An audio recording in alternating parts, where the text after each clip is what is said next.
Section 1. You will hear a woman phoning the secretary of a cycling club to find out about becoming a member. First, you have some time to look at questions 1 to 6.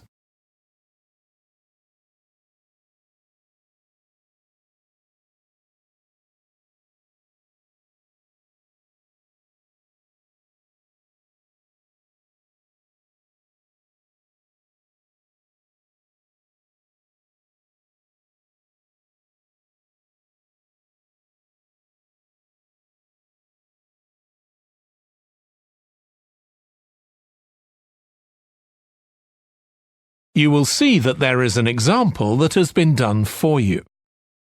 On this occasion only, the conversation relating to this will be played first. Hello, South City Cycling Club. Oh, hi. I want to find out about joining the club. Right, I can help you there. I'm the club secretary and my name's Jim Hunter. Oh, hi, Jim. The club secretary's name is Jim Hunter, so Hunter has been written in the space. Now we shall begin. You should answer the questions as you listen because you will not hear the recording a second time. Listen carefully and answer questions 1 to 6. Hello, South City Cycling Club. Oh, hi. I want to find out about joining the club. Right, I can help you there. I'm the club secretary and my name's Jim Hunter. Oh, hi, Jim. So, are you interested in membership for yourself? That's right. Okay, well, there are basically 2 types of adult membership. If you're pretty serious about cycling, there's the full membership. That costs $260, and that covers you not just for ordinary cycling, but also for races both here in the city and also in other parts of Australia. Right. Well, I'm not really up to that standard. I was more interested in just joining a group to do some cycling in my free time. Sure, that's why most people join. So in that case, you'd be better with the recreational membership. That's $108 if you're over 19 and $95 if you're under. I'm 25. Okay. It's paid quarterly and you can upgrade it later to the full membership if you want to, of course. Now, both types of membership include the club fee of $20. They also provide insurance in case you have an accident, though we hope you won't need that, of course. No. Okay, well, I'll go with the recreational membership, I think, and that allows me to join in the club activities and so on? That's right. And once you're a member of the club, you're also permitted to wear our kit when you're out cycling. It's green and white. Yes, I've seen cyclists wearing it. So can I buy that at the club? No, it's made to order by a company in Brisbane. You can find them online. They're called Jerry's. That's Jerriz. You can use your membership number to put in an order on their website. Okay. Now, can you tell me a bit about the rides I can do? Sure. So we have training rides pretty well every morning, and they're a really good way of improving your cycling skills as well as your general level of fitness. But they're different levels. Level A is pretty fast. You're looking at about 30 or 35 kilometres an hour. If you can do about 25 kilometres an hour, you'd probably be level B. And then level C are the novices who stay at about 15 kilometres per hour. Right. Well, I reckon I'd be level B. So when are the sessions for that level?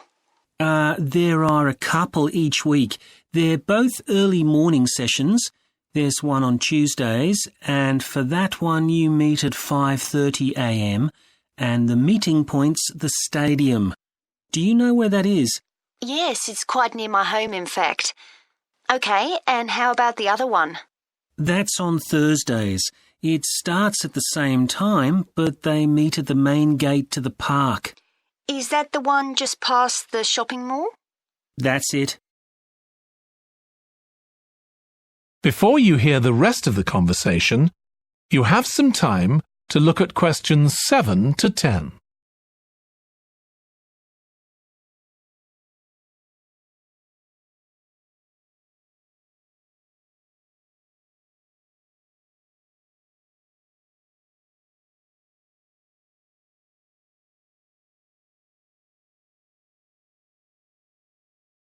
Now listen and answer questions 7 to 10. So how long are the rides?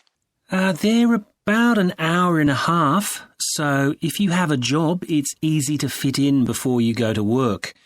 And the members often go somewhere for coffee afterwards, so it's quite a social event. Okay, that sounds good. I've only just moved to the city, so I don't actually know many people yet. Well, it's a great way to meet people. And does each ride have a leader? Sometimes, but not always. But you don't really need one. The group members on the ride support one another anyway. How would we know where to go? If you check the club website, you'll see that the route for each ride is clearly marked. So you can just print that out and take it along with you.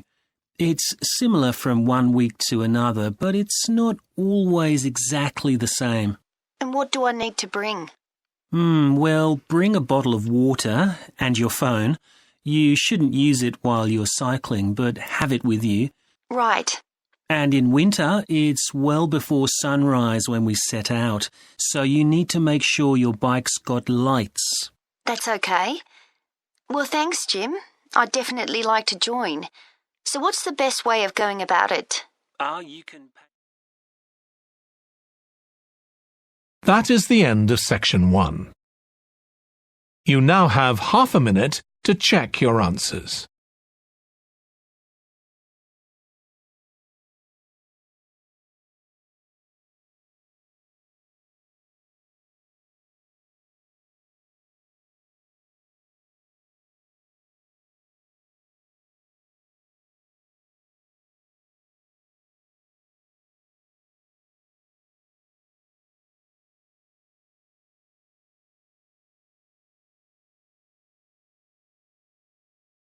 Now turn to section 2.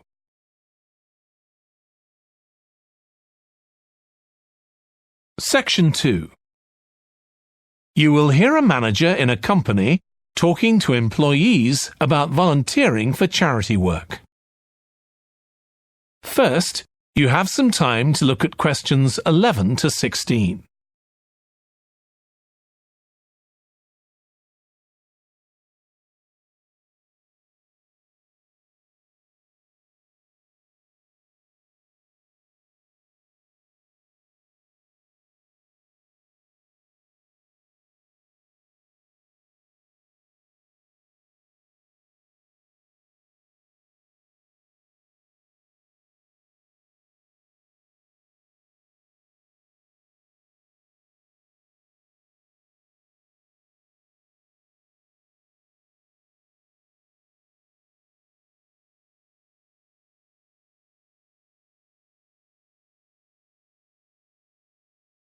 Now listen carefully and answer questions 11 to 16. Thanks for coming, everyone. Okay, so this meeting is for new staff and staff who haven't been involved with our volunteering projects yet. So, basically, the idea is that we allow staff to give up some of their work time to help on various charity projects to benefit the local community. We've been doing this for the last 5 years, and it's been very successful. Participating doesn't necessarily involve a huge time commitment. The company will pay for 8 hours of your time. That can be used over 1 or 2 days all at once, or spread over several months throughout the year. There are some staff who enjoy volunteering so much, they also give up their own free time for a couple of hours every week. It's completely up to you. Obviously, Many people will have family commitments and aren't as available as other members of staff. Feedback from staff has been overwhelmingly positive. Because they felt they were doing something really useful, nearly everyone agreed that volunteering made them feel more motivated at work. They also liked building relationships with the people in the local community and felt valued by them. One or two people also said it was a good thing to have on their CVs. One particularly successful project last year was the Get Working project. This was aimed at helping unemployed people in the area get back to work. Our staff were able to help them improve their telephone skills, such as writing down messages and speaking with confidence to potential customers, which they had found quite difficult.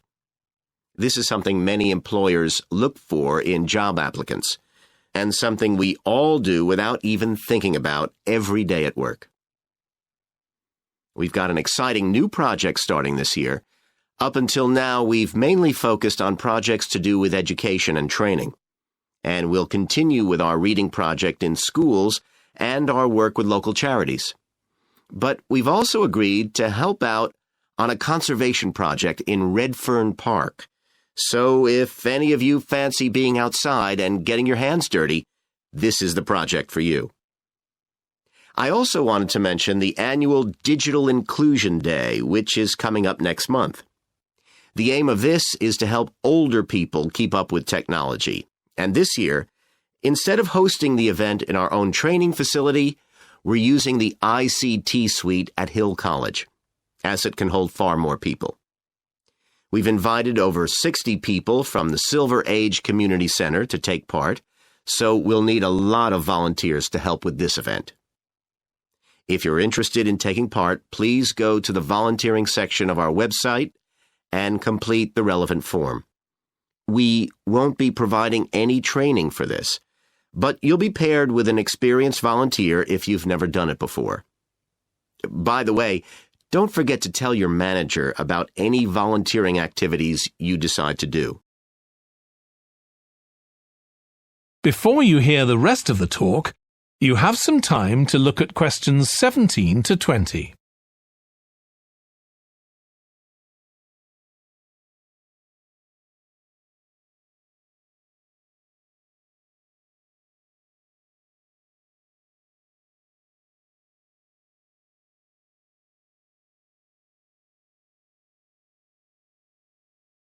Now listen and answer questions 17 to 20.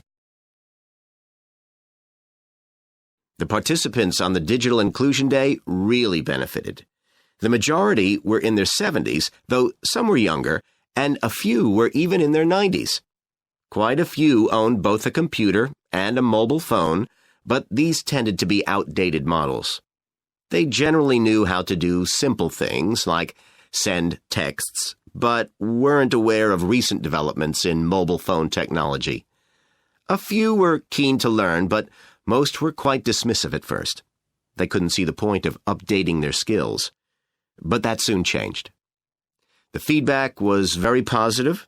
The really encouraging thing was that participants all said they felt much more confident about using social media to keep in touch with their grandchildren, who prefer this form of communication to phoning or sending emails. A lot of them also said playing online games would help them make new friends and keep their brains active.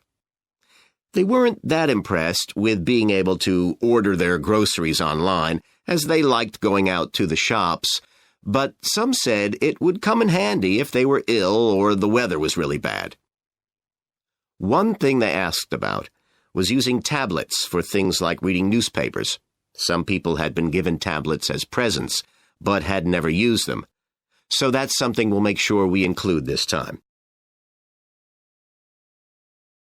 That is the end of section 2. You now have half a minute to check your answers.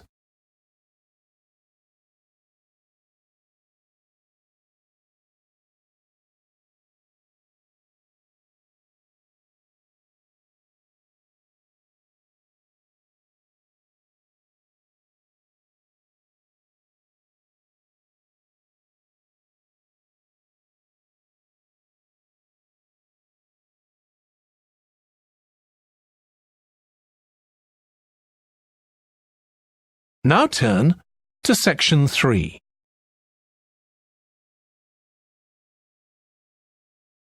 Section 3. You will hear a student called Russ consulting his tutor about a presentation he is preparing on nanotechnology, the study of materials on an extremely small scale. First, you have some time to look at questions 21 to 25.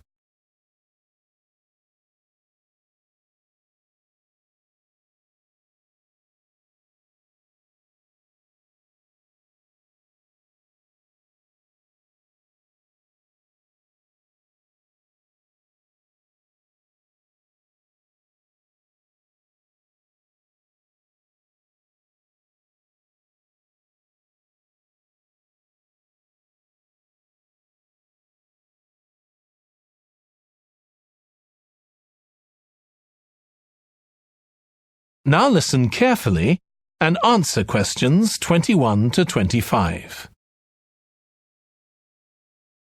Come in, Russ. Thank you. Now, you wanted to consult me about your class presentation on nanotechnology. You were due to give it next week, aren't you? That's right, and I'm really struggling. I chose the topic because I didn't know much about it and wanted to learn more, but now I've read so much about it, in a way there's too much to say. I could talk for much longer than the 20 minutes I've been allocated.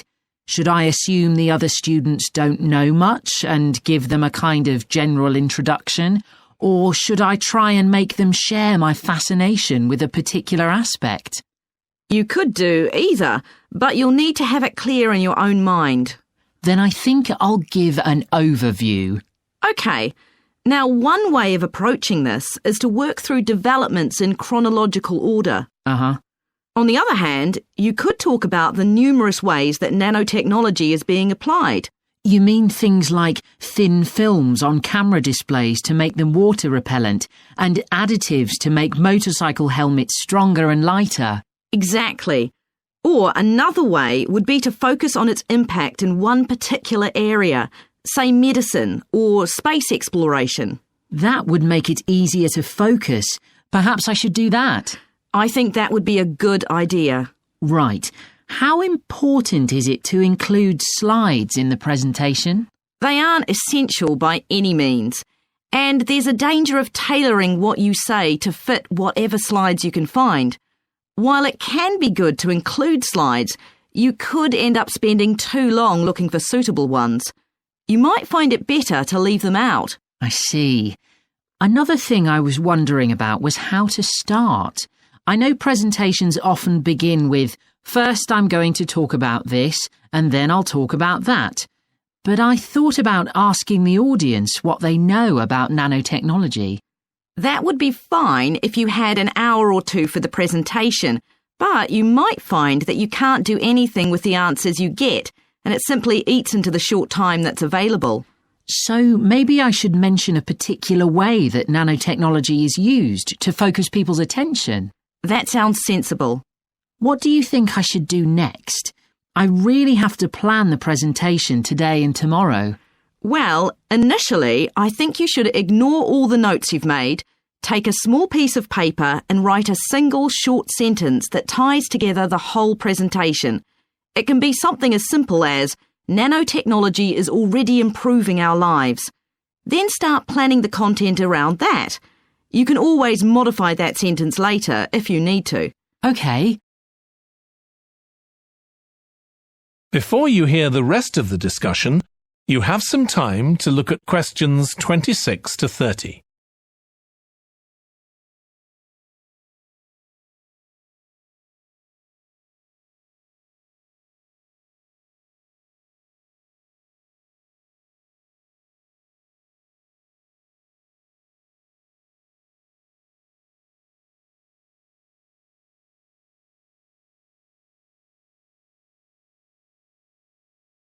Now listen and answer questions 26 to 30. OK, now let's think about actually giving the presentation. You've only given one before, if I remember correctly, about an experiment you'd been involved in. That's right. It was pretty rubbish. Let's say it was better in some respects than in others. With regard to the structure, I felt that you ended rather abruptly, without rounding it off. Be careful not to do that in next week's presentation. OK. And you made very little eye contact with the audience because you were looking down at your notes most of the time. You need to be looking at the audience and only occasionally glancing at your notes. Your body language was a little odd.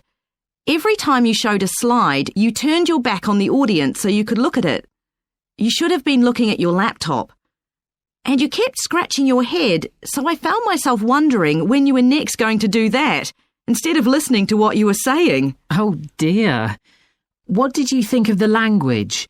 I knew that not everyone was familiar with the subject, so I tried to make it as simple as I could. Yes, that came across. You used a few words that are specific to the field, but you always explained what they meant, so the audience wouldn't have had any difficulty understanding. Uh-huh. I must say, the handouts you prepared were well thought out. They were a good summary of your presentation, which people would have been able to refer to later on, so well done on that. Thank you. Well, I hope that helps you with next week's presentation. Yes, it will. Thanks a lot. I'll look forward to seeing a big improvement then.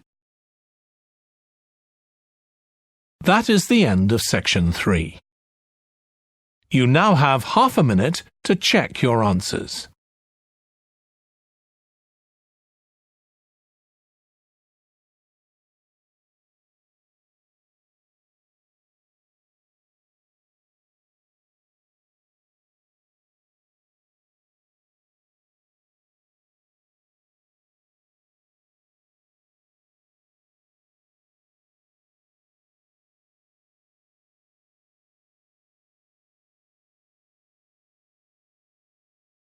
Now turn to section 4.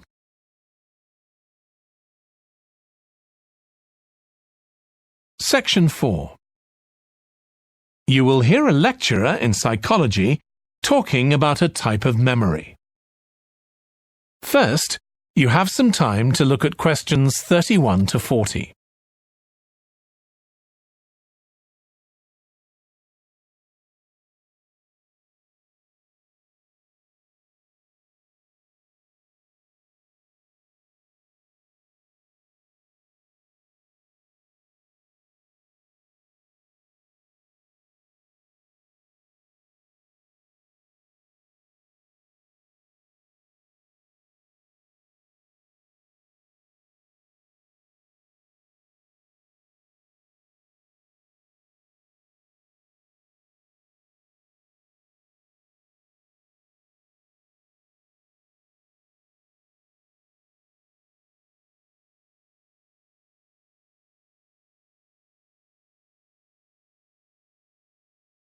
Now listen carefully and answer questions 31 to 40. Today, we'll be continuing the series of lectures on memory by focusing on what is called episodic memory and what can happen if this is not working properly. Episodic memory refers to the memory of an event or episode. Episodic memories allow us to mentally travel back in time to an event from the past. Episodic memories include various details about these events. For example, when an event happened and other information such as the location. To help understand this concept, try to remember the last time you ate dinner at a restaurant. The ability to remember where you ate, who you were with, and the items you ordered are all features of an episodic memory. Episodic memory is distinct from another type of memory called semantic memory. This is the type of factual memory that we have in common with everyone else. That is your general knowledge of the world. To build upon a previous example, remembering where you parked your car is an example of episodic memory, but your understanding of what a car is and how an engine works are examples of semantic memory. Unlike episodic memory, semantic memory isn't dependent on recalling personal experiences. Episodic memory can be thought of as a process with several different steps of memory processing, encoding, consolidation, and retrieval. The initial step is called encoding. This involves the process of receiving and registering information which is necessary for creating memories of information or events that you experience. The degree to which you can successfully encode information depends on the level of attention you give to an event while it's actually happening. Being distracted can make effective encoding very difficult. Encoding of episodic memories is also influenced by how you process the event. For example, if you were introduced to someone called Charlie, you might make the connection that your uncle has the same name. Future recollection of Charlie's name is much easier if you have a strategy to help you encode it.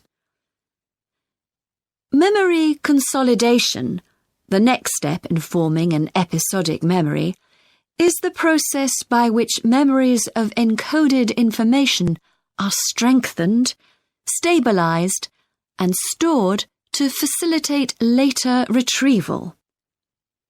Consolidation is most effective when the information being stored can be linked to an existing network of information.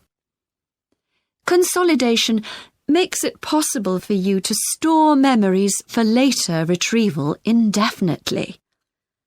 Forming strong memories depends on the frequency with which you try to retrieve them. Memories can fade or become harder to retrieve if they aren't used very often. The last step in forming episodic memories is called retrieval, which is the conscious recollection of encoded information. Retrieving information from episodic memory depends upon semantic, olfactory, auditory, and visual factors. These help episodic memory retrieval by acting as a prompt. For example, when recalling where you parked your car, you may use the colour of a sign close to where you parked. You actually have to mentally travel back to the moment you parked.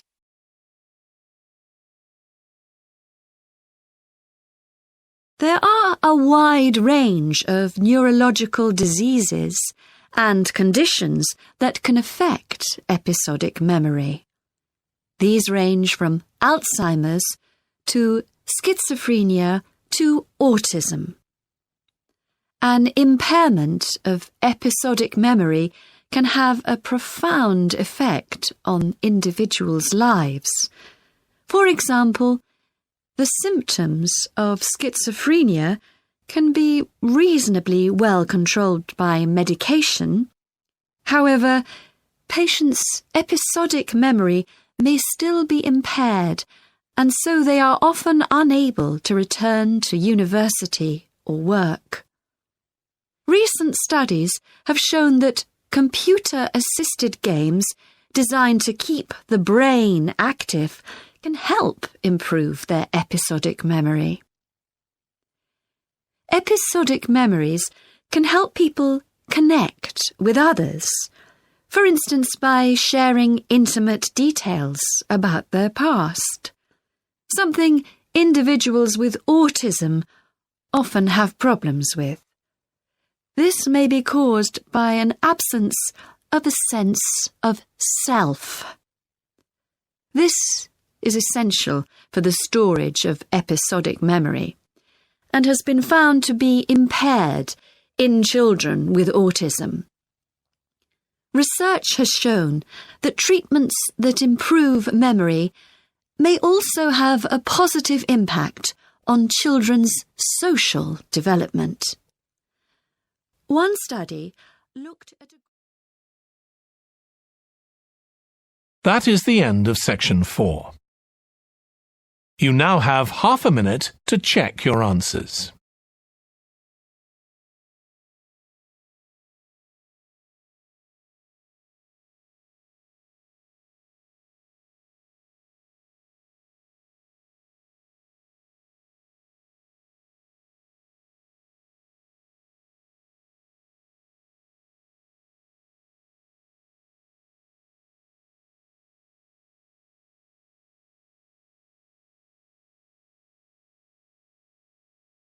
That is the end of the listening test.